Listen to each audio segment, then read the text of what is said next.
Hey guys, Good Marks Goods here, and today is part 2 of this video series, Tray Day. And in this part, I look at some of the cool trays that I have acquired over the past couple months. The first part of this video series, I went into the numbers and why I think the trays can be profitable in a store. And now I'm going to look at some of the good patterns that I've been able to accumulate, and then I'll show you guys how I can polish these pieces up and get them ready for sale. So this is a box of 3 trays that I paid $25 for. I think that some of them are not going to be as resellable or valuable. This tray is kind of nice. It's cute. I've definitely not been able to get $60 to $80 for it, but I could easily see this going for $20. I think that this could have been made in maybe a Leonard. I don't know. Okay, so this is an Oneida. We've got an Oneida tray here. Yeah, it's America. Pretty decent tray here. Definitely think it could go for maybe 20. Got here. Oh, you know what? I'll show you guys this.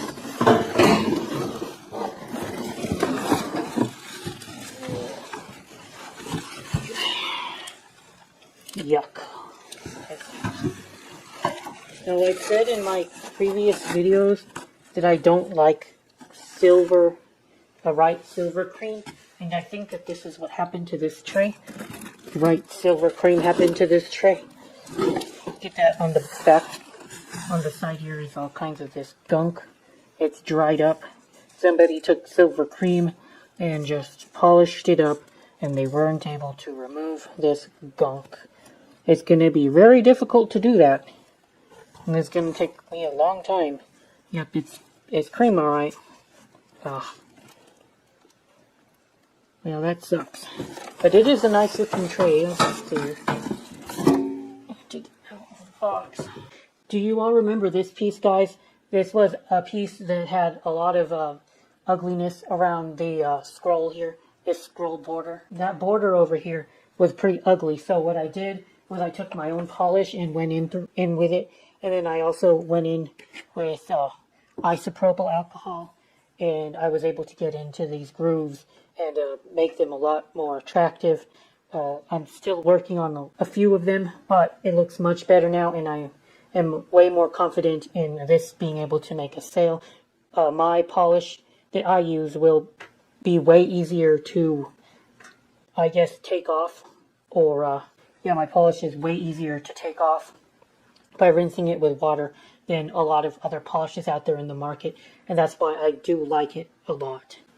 Let me go ahead and get it rinsed off, and let's see the final look before I go ahead and list this tray. So take a look at the final results. I've posted videos about what polish I like to use, but it's called Haggerty's. So again, I'm in these trays about $8 each, so very easy to profit. Just need one tray sold, and they're definitely going to be in the profit. Trays are kind of a sleeper right now with silver plate, along with teapots. They're kind of out of favor. What people are really buying right now, and I've been backing off of more lately, is silverware. Flatware is going higher than things like trays.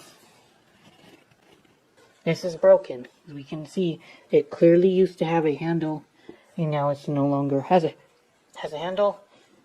Somebody took the handle off of the damn thing. Maybe it was on purpose. They liked the tray, but it took too much space, so they thought, oh well, why do I need the handle? It's just in the way. It's just in the way. If they took it off, I don't know if that's the case or not. But at this point, I think I will just scrap this piece, and that's okay, because even when I have loss, or they call it shrink in a store, right? You would call it shrink. There's still this silver layer here that I can scrap from the silver, and I do enjoy doing that. And also the base metal is still like worth $3 or $4 after it's been scrapped. Probably about $4. It's about a £4 tray, and it goes, the scrap metal goes for maybe $1 a pound. Yeah, I'm fine with that. I'm fine with that. The other trays will have to bring the profit. More trays, guys. Gotta find more trees. This is not a tray I bought.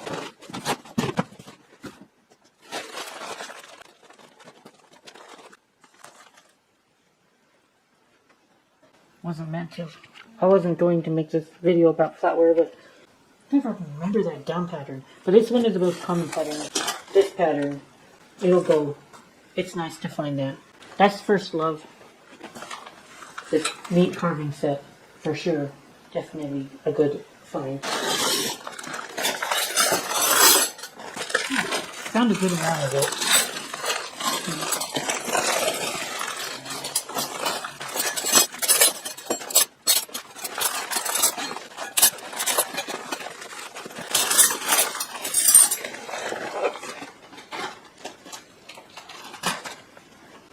A nice stack of Eternally Yours. I tried to retail this pattern for $2 a piece. The nice stuff like the label goes for like 10. And apparently I paid $70 for this. It'll be easy to profit. Very easy to profit off of this particular purchase.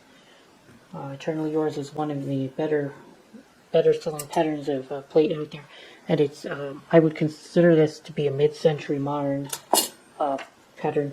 The box is trash to me. People aren't really buying these boxes. Most of the boxes online though that people are trying to sell, they do have condition issues. They're just so easy to scratch, guys. The wood they used on these pieces, on these damn boxes, are so flimsy, easily scratched. I don't think that these plating companies really use varnish to protect the wood. But the box inside is not in bad shape, though. So people like the felt, and it is the original 1847 Roger Bros box, so that could save it from being tucked into the garbage. If it wasn't the original box with good felt, I think I would have chucked it, but that saved it from an inglorious end.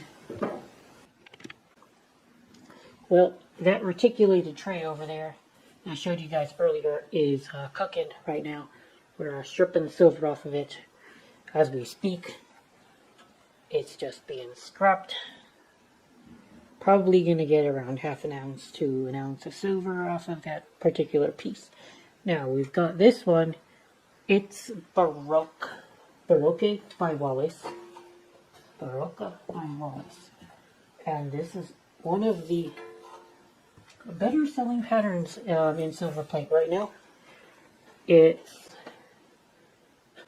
clinging on to dear life though, because when I first started this around 2 to 3 years ago, Baroque was selling good. But now the prices have been falling. Maybe it's just tastes are changing. Some things like Baroque kind of come and go. I guess, I don't know. Not quite sure about that. But it is by Wallace. And it still is one of the better silver plate patterns you can find. The plating, I am confused by the plating here. Am I looking at plate loss, or it looks kind of like nickel? This particular piece looks kind of nickelish to me, to the point where I think that the plating is gone, or yeah, kind of a weird one. The silver is not supposed to be this yellow. Silver plate, I mean. It's not supposed to look this yellow. That kind of indicates nickel silver to me. So the bottom, the back is definitely all there. It's weird. The front's weird. But anyway, I said that my tray on average is going to sell for $100. I would normally sell this for $120 to $150. just because of the pattern is better. But the color of the tray, maybe I'm just looking at what was some kind of polish or cream that discolored the piece. I will work on it and see whether or not I can bring a shine back out of this tray. And yeah, Baroque by Wallace. And here we have the Baroque by Wallace tray that I said looked a little iffy on the center. I polished it up and it's pretty good. I do believe that it's fine. Good enough for all but the most discerning of collectors. You know, there are some people who collect things like baseball cards or coins, and all they want is the ones that are graded 10 or whatever, like the highest grade with no flaws or anything like that, and it has to be perfect. Luckily, most silver plate people are not the same way. We don't send this stuff to a grading agency and have them grade it by a number. It's good enough for almost anybody to display if they need the tray. Well, this looks like a good spot to close out this episode of the video series. This has been part 2 of the tray day. Next time, I'll show you some more great trays. I think that there will be another 2 or 3 parts of this video series, because there are some killer trays coming your all's way. Thank you for watching. Good Marks gets out.